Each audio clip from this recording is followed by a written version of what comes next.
Que le Seigneur vous bénisse. L'actualité m'a conduit à pouvoir rechercher quelques réflexions au sujet de ceux qui paraissent être des grands penseurs, des intellectuels.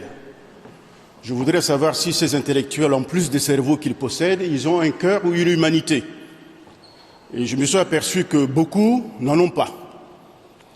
Alors je suis tombé sur une citation de Charles Dickens, mais surtout de Kant, le philosophe, qui dit ceci: « La Bible est une source inépuisable où l'on peut trouver toutes les vérités. Lorsqu'on prend la mesure de ses limites, de notre raison, on ne saurait chercher ailleurs ces sources. Et que la Bible, mise à la portée de tous, est le plus grand bienfait qu'ait pu connaître l'espèce humaine. Toute atteinte contre elle est un crime, mais un crime contre l'humanité. » Et je crois que cette parole ne peut que sonner avec pertinence maintenant. Et nous avons tenu le bon bout en acceptant Jésus dans notre vie comme sauveur. Seigneur, c'est encore une autre paire de manches. Mais c'est vers cela que nous tendons. Que Jésus ne soit pas simplement le sauveur de notre vie, mais qu'il soit en même temps le Seigneur, celui qui nous guide. Et c'est en toile de fond la réflexion que je voudrais que nous partagions ce matin, suite à l'autre dimanche où nous avons été invités par la prédication de Pasteur Clémence à venir au Seigneur, une invitation où nous pouvons avoir les choses de Dieu gratuitement. Souvent, lorsqu'on donne des choses gratuitement à quelqu'un, on commence à le soupçonner. Pourquoi il me donne gratuitement? On veut toujours qu'il y ait un prix. Mais le salut que nous avons a déjà été payé. Mais Dieu nous appelle gratuitement à venir à lui, à ne pas dépenser pour ce qui ne nourrit pas, à ne pas gaspiller de l'énergie pour ce qui n'est pas utile, mais à venir au pied du Seigneur, à travailler pour le salut. Le dimanche dernier, si vous vous souvenez, c'est de vivre en compagnie de Dieu. Et la compagnie de Dieu, c'est dans nos pensées. Nous pouvons être ici, à l'église, physiquement, mais nos pensées peuvent se balader ailleurs. Nous pouvons être dans la vie de tous les jours, en nous réclamant, confessant chrétiens. Cependant, nous pouvons nous laisser habiter par des pensées qui ne sont pas celles de Dieu. Et vivre la sanctification commence à ce niveau. Nous devons nous détacher de tout ce qui nous empêche d'aller plus loin avec le Seigneur. Et c'est ce que nous allons partager ce matin. Et je vous invite à la prière.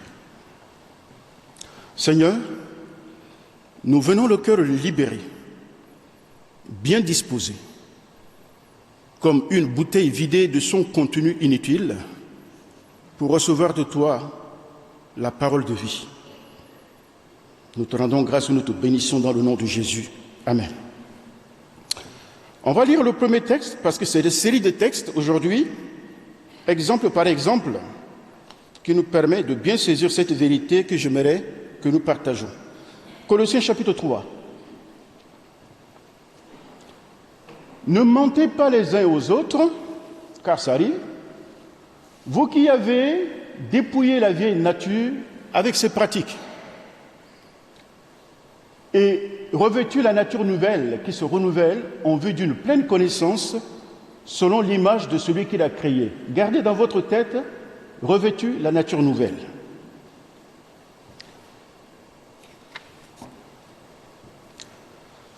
L'enfant de Dieu, que chacun d'entre nous est devenu,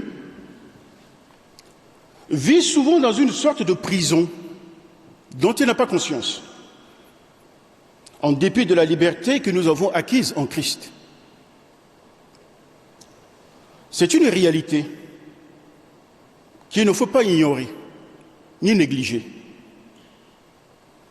La négliger ou l'ignorer entraîne des conséquences. Les conséquences quant à la qualité de la vie chrétienne que nous sommes censés vivre. En étant unis à Christ, c'est-à-dire nés de nouveau, nous entamons le recouvrement de notre liberté perdue dans le jardin d'Éden. Liberté qui a été reconquise par le Christ à travers son œuvre salvatrice. C'est dire que par un coup de force, Jésus nous a délivrés de prison. La Bible a dit qu'il nous a arrachés des puissances des ténèbres pour nous introduire dans le royaume qui est le sien, le royaume de la lumière et de la liberté. Nous sommes morts avec le Christ et donc délivrés des forces qui gouvernent le monde. Et cette délivrance, elle est appelée à être vécue dans toute sa plénitude, car le prix que Dieu a payé n'est pas un prix au rabais. Nous avons l'habitude d'aller au marché, de négocier les remises. Mais en matière de la croix, en matière du salut, il n'y a pas de remise. On ne négocie pas au rabais le salut que Dieu nous a donné. Nous le prenons à prix coûtant. Et le prix, c'est la vie de Jésus le Christ, notre Seigneur. Et nous devons vivre cette vérité dans toute sa plénitude. Elle ne sera pas complète et totale quand, ayant connu la vérité en Jésus, nous vivons en dessous d'un standard voulu par le Seigneur. Et c'est ce que nous constatons par les temps qui courent. Il y a plusieurs questions, mais je me suis posé deux, et que je pose à haute voix pour nous aider à prier de manière juste, d'abord pour nous-mêmes, et ensuite pour l'Église du Seigneur. Suis-je sur le chemin pour sortir de l'ignorance spirituelle?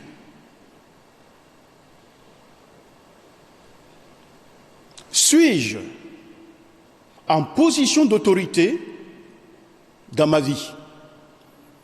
Et quand j'entends par autorité, pas dans un pays qui a connu la monarchie. Parce que je sais que quand on utilise le mot autorité en France, ça fait sursauter plus d'un. Mais le mot autorité, c'est l'autorité de Dieu, celle de Christ, l'autorité de l'Église, autorité déléguée, dont le but n'est pas d'asservir, mais dont le but est de servir. Voilà la vraie autorité. Ces questions permettront à chacun de faire le point sur la qualité de sa vie en Christ. Parce que c'est ce que Dieu veut faire maintenant. Nous en sommes arrivés dans une phase où Dieu, touche par touche, il veut apporter une perfection à notre vie chrétienne. Pour que nous soyons capables même de passer par le trou d'une aiguille. Je vous assure, les temps qui vont venir, et on en parlera tout à l'heure. Il nous faut être dans une finesse spirituelle pour discerner ce qui vient de Dieu ou ce qui ne vient pas de Dieu. Parce que le temps va venir où on va vous présenter des concombres dont certains sont des coloquintes pleins de poison et des vrais concombres mélangés que vous ne saurez pas faire le discernement. Et une fois que vous l'aurez avalé, vous aurez avalé la meçon avec le fil. Et ça va être difficile. Le premier exemple que j'aimerais partager avec vous, c'est l'exemple de Lazare. Nous le retrouvons dans Jean, chapitre 11, versets 43 et 44 que vous connaissez bien. Je le lis. Ayant dit cela, il cria d'une voix forte, Jésus, « Lazare, sors !» Et le mort sortit. Un mort qui sort du tombeau n'est plus un mort. Les pieds et les mains liés de bandes et le visage enveloppé d'un linge. Jésus leur dit, « Déliez-le et laissez-le aller. » Jésus dit, « Lazare, sors. » Et Lazare sortit. La Bible est pleine d'images. On peut en avoir une première lecture, une seconde lecture, et voire même dans la plupart des cas, une troisième lecture.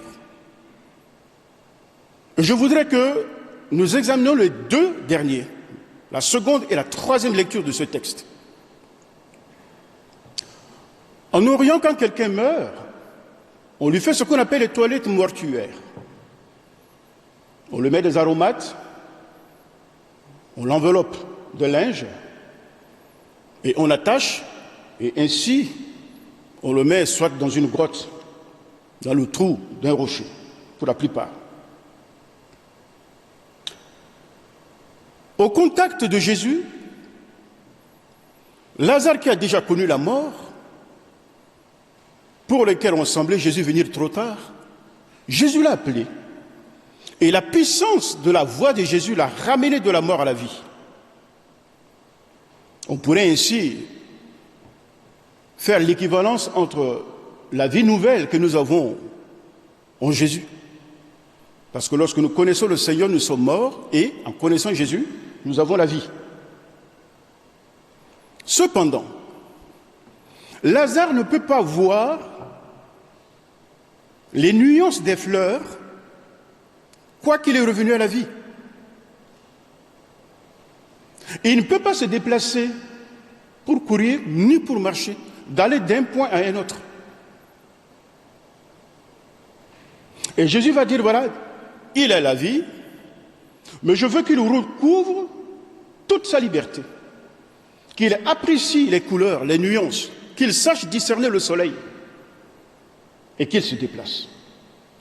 Et pour cela, délier ses mains, libérer ses pieds attachés et le linge qui est sur son visage.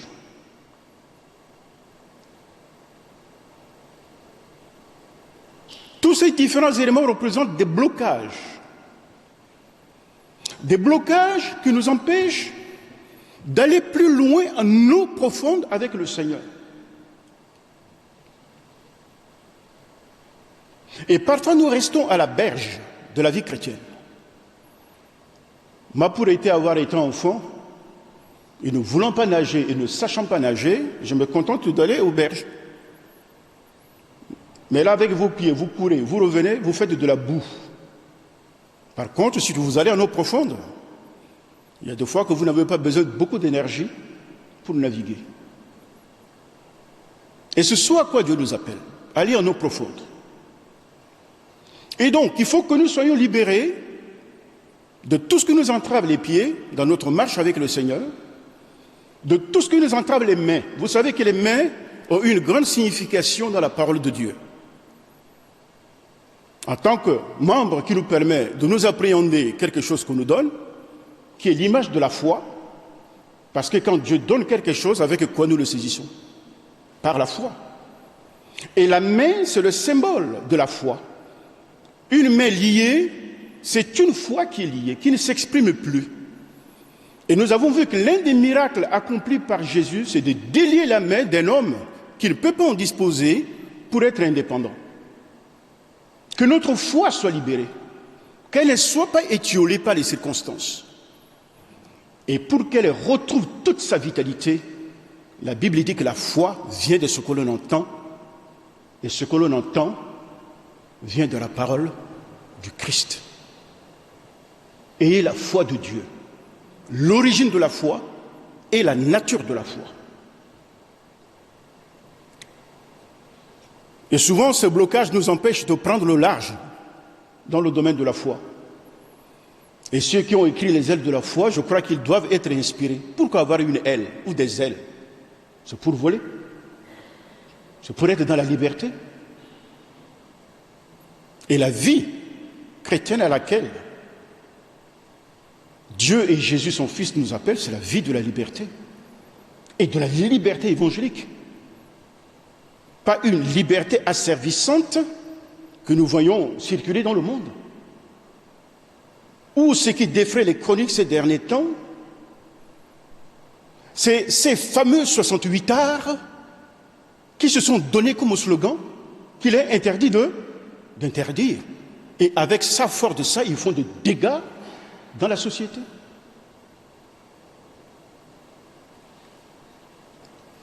Jésus dit, déliez-le et laissez-le aller. Le péché, dans sa dynamique destructrice, confine. Et le mot n'est pas nouveau, hein? Il nous confine dans les prisons. Mais le salut en Christ nous en libère. et élargit notre horizon spirituel. Et Jésus ne veut pas travailler seul. Il a besoin de la contribution de ceux qui sont déjà déliés, ceux de ses disciples ou de celles de ses disciples que nous sommes. Et le monde a besoin de cette délivrance, que ses yeux s'ouvrent pour contempler le soleil de la vérité. Vous savez très bien qu'un prisonnier a un statut semblable à un esclave. Il est soumis aux mêmes contraintes du quotidien, dans une étroitesse.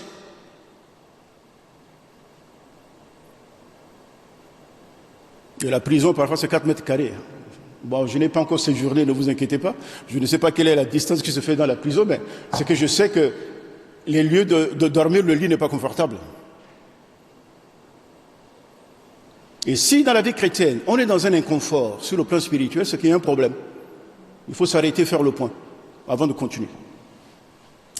Deuxième exemple. On le retrouve dans le livre des Actes, dans 2 passages. Le premier, c'est Actes chapitre 5, verset 19. Alors que le grand prêtre et tout ce qui était avec lui, c'est-à-dire les membres du parti des Sadducéens, furent remplis de jalousie à l'égard des apôtres, ils décidèrent d'agir. Comment ?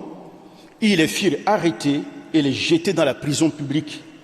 Mais pendant la nuit, un ange du Seigneur ouvrit les portes de la prison, fit sortir les apôtres et leur dit : allez dans les temples, annoncez au peuple tout ce qui concerne la vie nouvelle du royaume de Dieu. 3 éléments à retenir ici, même s'il y en a plusieurs. Je crains de déborder. Le reproche qu'on m'en fait souvent. Ici,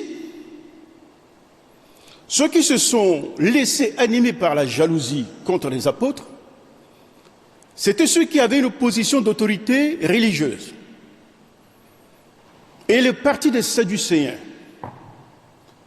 Les Sadducéens, ce sont qui font partie d'un groupe qui ne croit pas aux êtres angéliques. Ils ne sont pas les adeptes de la résurrection. Et donc pour eux, ils doivent avoir comme philosophie: mangeons et buvons, car ça y est, tout s'arrête là. Et lorsqu'ils voient les disciples en train de faire des miracles au nom de Jésus, c'est eux qui vont être animés d'une jalousie satanique et qui vont s'emparer de Pierre et de ses amis pour les mettre où ? En prison. Et donc, les partis des Sadducéens représentent une groupuscule d'individus, ou alors un groupuscule de gens qui développent une philosophie où après la vie humaine, il n'y a plus rien et qu'on s'arrête là. Ne nous cassez pas les oreilles avec votre histoire de bon Dieu.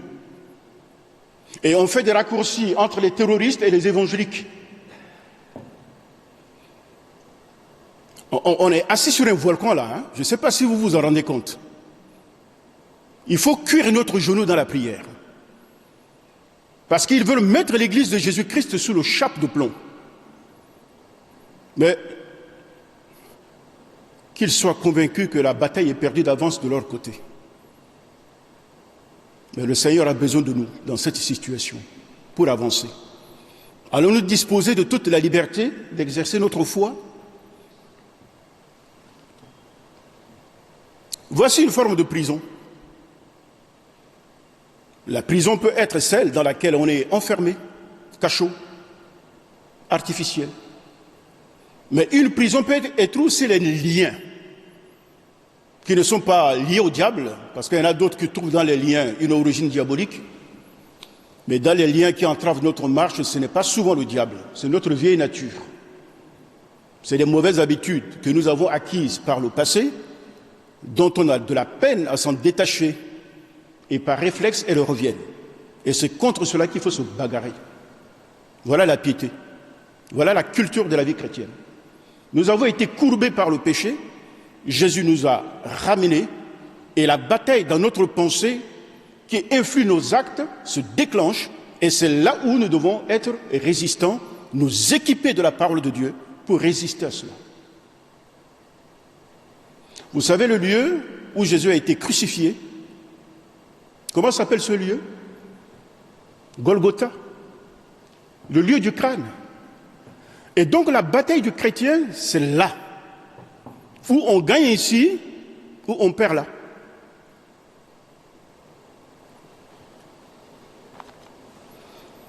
Deuxième point ici, il est parlé des anges. Dans Hébreux chapitre 1, verset 14, les anges sont des esprits au service de Dieu. Ils sont envoyés pour exercer un ministère en faveur de ceux qui doivent hériter du salut. Qui est-ce qui hérite du salut? C'est vous et moi. Et vous avez sans doute des anges à vos côtés, vous n'en avez pas conscience. Je n'ai pas le temps de vous raconter une histoire que j'ai vécue, moi. Par 3 fois, j'ai failli mourir. Et réellement, je vis venir la mort. Par 3 fois. Mais il y a une, 2 fois, je ne sais pas comment je vais échapper. Je vis l'apparition d'une personne. Parce que j'étais avec mon frère aîné, qui joue le rôle de tuteur. Parce que ma maman et mes parents étaient très fatigués. J'étais le dernier de 8 enfants. J'ai fait une chute dans un puits de 40 mètres et je ne suis pas mort. Me voici devant vous. On m'a retranché de ça. Ma mère m'a dit, va chez tes sœurs, chez tes frères, au moins ils sont pleins de vitalité, ils vont s'occuper de toi. Mais la femme de mon frère n'est pas une véritable femme de cœur. Elle est méchante. Et le lieu où nous étions, trouver de l'eau c'est difficile, on achetait de l'eau. Et donc il fallait des kilomètres, peut-être 2 heures de route pour aller chercher de l'eau et revenir. Et ce jour-là, je revenais des classes, j'étais au CE1, il était presque 18 heures. Et en Afrique, 18 heures, on voit déjà le soleil se coucher. Tu ne boiras pas de l'eau, tu ne te laveras pas, il faut que tu ailles chercher de l'eau, sinon tu ne mangeras pas. Je ne le dis pas pour que vous vous attendrissiez sur mon sort. Hein. Non, non, non. Je le dis pour que vous compreniez. Et 2 heures. J'étais arrivé à la source, difficile de discerner parce qu'il n'y a pas de lumière. Mais j'ai réussi à recueillir de l'eau dans le seau. Et me voilà sur le chemin de retour. Et cet endroit a été réputé pour le rapt des personnes. Parce que c'est un endroit où on fait des sacrifices humains. De la tribu à laquelle l'ancien président de notre pays, Bokassa, qui a eu des difficultés avec Giscard à un moment donné.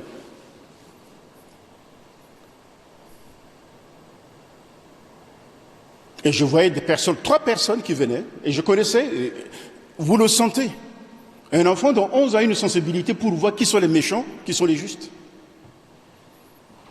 J'ai laissé tomber le seau et je me mettais à courir. Mais qu'est-ce que la vitesse de course d'un enfant de 11 ans par rapport à tous ces grands gaillards qui ont été habitués à pourchasser les gibiers à travers les arbres? Rien du tout. Et je sentais leur souffle dans mon dos. Et du coup, c'est comme si je rêvais. J'ai vu une main qui m'a attrapé, je ne sais pas quelle main. Et à la minute qui suit, j'étais derrière la maison de mon grand frère. Il n'y avait pas le seau, mais je me suis retrouvé à la maison. Et je me suis assis, je me suis mis à pleurer. Et elle a entendu mon bruit de pleurs et elle s'est retournée pour venir derrière la maison. Elle m'a vu, elle m'a dit, où est-ce que tu as laissé le seau? Je n'ai même pas eu le temps de lui expliquer ce que j'ai vécu, qu'on m'a donné une bonne torgnole.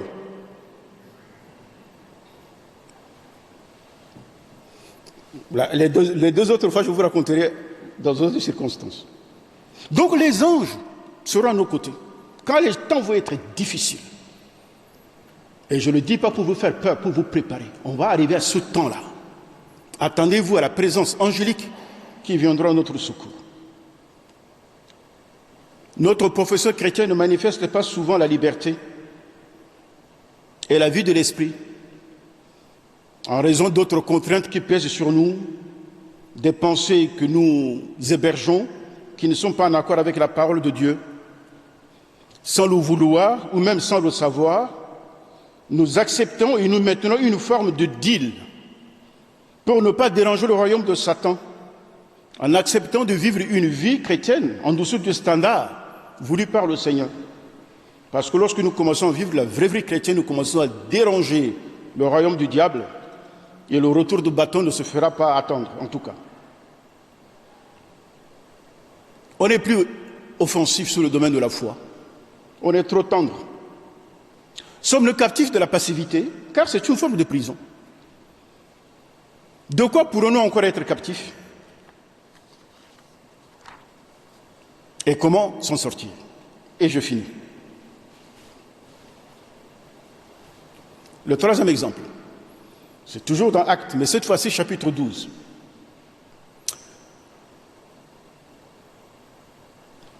On devait attraper Pierre pour le mettre à mort. Et évidemment, il a été attrapé, il est mis en prison. Et le lendemain où il doit être mis à mort, l'intervention d'un ange. Je cite le texte. Durant la nuit, et nous sommes dans une période nocturne, en matière morale, durant la nuit, alors que Hérode était sur le point de le faire juger en public, Pierre dormait entre deux soldats. Il était attaché avec deux chaînes et des gardiens étaient à leur poste devant la porte de la prison. Soudain, un ange du Seigneur apparut et la cellule resplendit de lumière.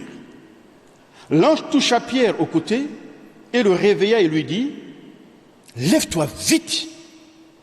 Et les chaînes tombèrent de ses mains et l'ange lui dit « Mets ta ceinture, attache tes sandales. » Pierre lui obéit et l'ange ajouta « Mets ton manteau et suis-moi. » Et Pierre sortit de la prison suivant l'ange et il ne savait pas ce qui arrivait avec l'ange était réel ou pas. Il pensait avoir une vision. Et pourtant, c'est la réalité. L'intervention de l'ange était à point nommé. Peut-être 2 heures plus tard, Pierre devait être raccourci. Mais il n'est pas venu plus tôt non plus. Il est venu au moment où il fallait. Et attendez-vous que le Seigneur ne vous abandonnerait pas lorsque vous êtes en vraie difficulté. Dieu a envoyé ses anges pour être au service de ceux qui héritent du salut. Mais ce qui est très intéressant dans cette histoire, une fois que l'ange a fait son entrée, les chaînes étaient tombées, du coup. La lumière de la vérité du Seigneur font tomber les chaînes. Et donc, la délivrance n'est pas le fait où il faut imposer les mains comme nous le voyons à la télé, où quelqu'un tombe en fait rentrer en convulsion, en disant que ça y est, tu es guéri. Oui, ça peut arriver. Mais la vraie délivrance, c'est quand on est rempli de la présence de la vérité. C'est ça la délivrance.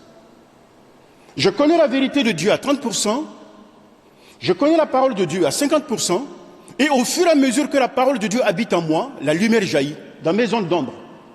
Et les liens invisibles qui me retiennent captif sont rompus. Et la Bible, l'ange va lui dire, mets ta ceinture. C'est quoi la ceinture? Dans Éphésiens chapitre 6, verset 12. La ceinture de la vérité. Et la vérité vient de qui? C'est le Seigneur, c'est Jésus lui-même. Vous connaîtrez la vérité et la vérité vous rendra libre. Voilà. L'ange lui a dit, prends ta ceinture. Mets-la. Ta ceinture qui a été défaite là. Roule-nous avec la vérité. La vérité de tes ancêtres. La vérité de nous, qui les a conduits à ne pas compter pour leur vie, mais à se battre pour la foi. Nous l'avons chanté.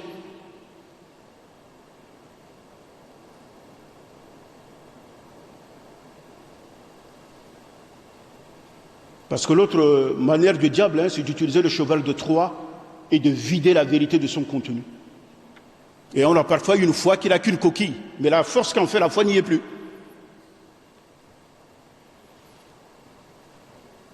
Attache les sandales.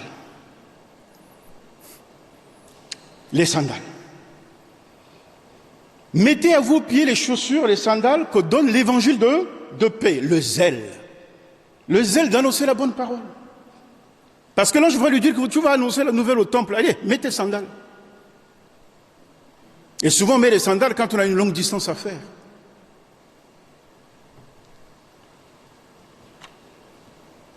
C'est l'image du parcours de conquête de l'Église. Nous devons croître, non seulement sur le plan organique, mais aussi sur le plan numérique. Et ça va venir.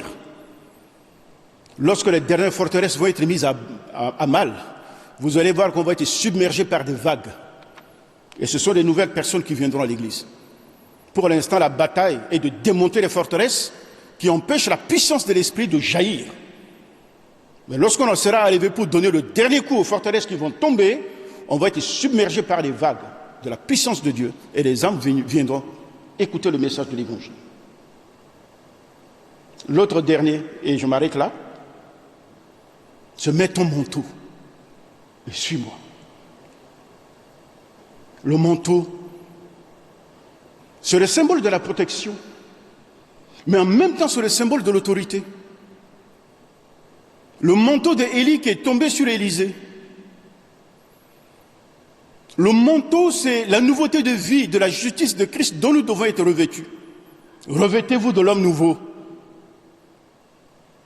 Ne laissez pas tomber le manteau. Vous allez risquer d'avoir froid. Remettez le manteau à sa place. Et c'est celui-là qui éteindrait tous les traits enflammés du malin. Et lorsque tout cela est fait, ceinture mis, sandales mis, manteau mis, la porte s'ouvre tout seul. La porte s'ouvre tout seul. L'ange lui a dit, allez, mets-toi devant. Et la porte s'ouvre devant lui. Les portes vont s'ouvrir. Les portes de cœur vont s'ouvrir. Les portes de l'évangile vont s'ouvrir. On voit le diable en train de s'agiter au plus haut niveau. Mais Dieu n'a pas encore dit son dernier mot, mes chers amis, mes frères et sœurs. Je crois à ce Dieu-là. Je crois en lui. Et je crois à sa parole. Il verra ce que sa parole soit accomplie. Et la meilleure façon de faire en sorte que la parole de Dieu soit accomplie, c'est que toi et moi, qui sommes le temple de l'Esprit, laissons libre cours à la puissance de Dieu d'agir au travers de nous. Employons-nous, appliquons-nous à vivre la vie de la foi. Et nous rendrons témoignage à notre Seigneur.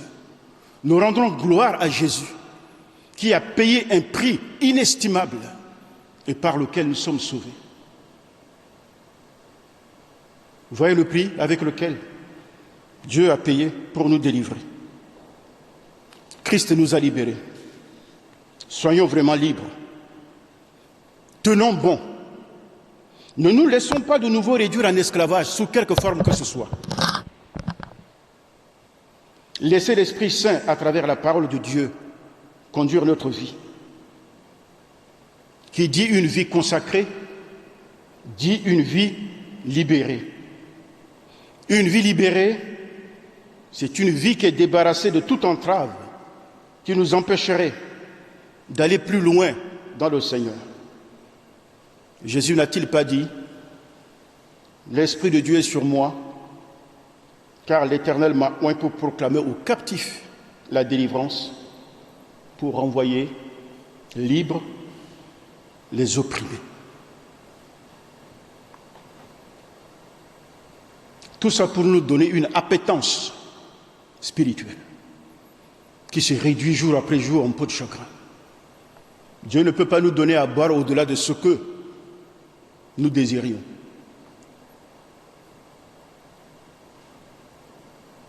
C'est quand nous avons une appétence que Dieu apporte une réponse.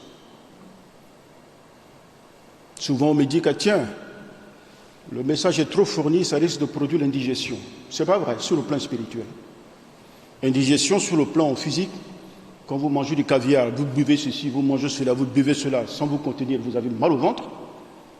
Mais en matière de la foi, jamais. Même si vous ne comprenez pas aujourd'hui, vous comprendrez demain. La parole de Dieu ne revient jamais en lui sans avoir accompli ce pourquoi il a été envoyé. Comme la pluie qui tombe du ciel et que la terre ouvre sa bouche pour l'absorber, nous, faits de la chair et de la terre, nous avons la capacité d'absorber la parole de Dieu, même si nous ne comprenons pas. Jésus a dit à ses disciples, ce que je vous dis, vous ne comprendrez pas, mais vous le comprendrez plus tard. Laissez-nous envahir par la parole de Dieu. Mieux écouter la parole de Dieu que d'écouter Johnny Hallyday, n'est-ce pas? Mieux écouter la parole de Dieu que regarder des séries où nous voyons que des zombies ou des aliens qui sortent et on est capable d'y rester devant 1h30 à regarder et incapable d'écouter la parole de Dieu. Voilà, c'est si simple. Je vous invite à la prière.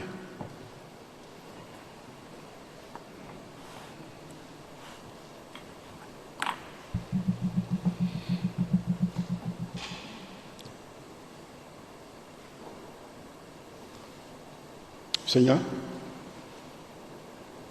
nous voilà devant toi, dans notre petitesse, dans notre misère, nous l'avons chanté tout à l'heure. Dans ma misère et dans mon péché, Seigneur, nous avons besoin de toi.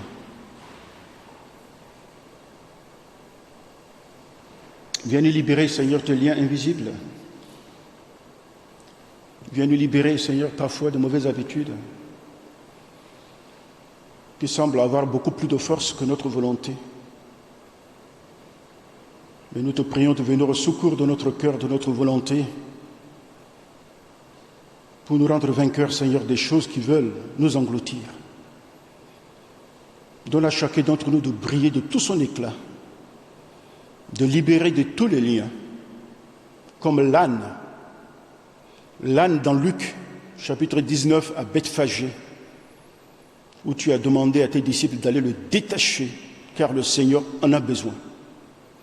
Et tu as besoin de chacun d'entre nous, que nous soyons détachés pour être attachés à toi.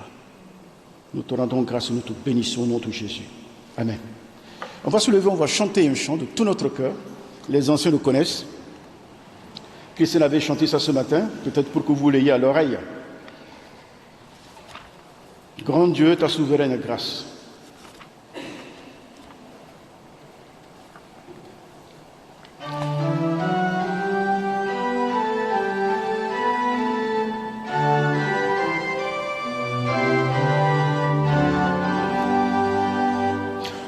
Grand Dieu, ta souveraine grâce, a déveillé jusqu'à nous, à nous miséricorde surpasse tout ce que je savais de toi, à la louange et de ta grâce, s'élève l'hymne de ma foi.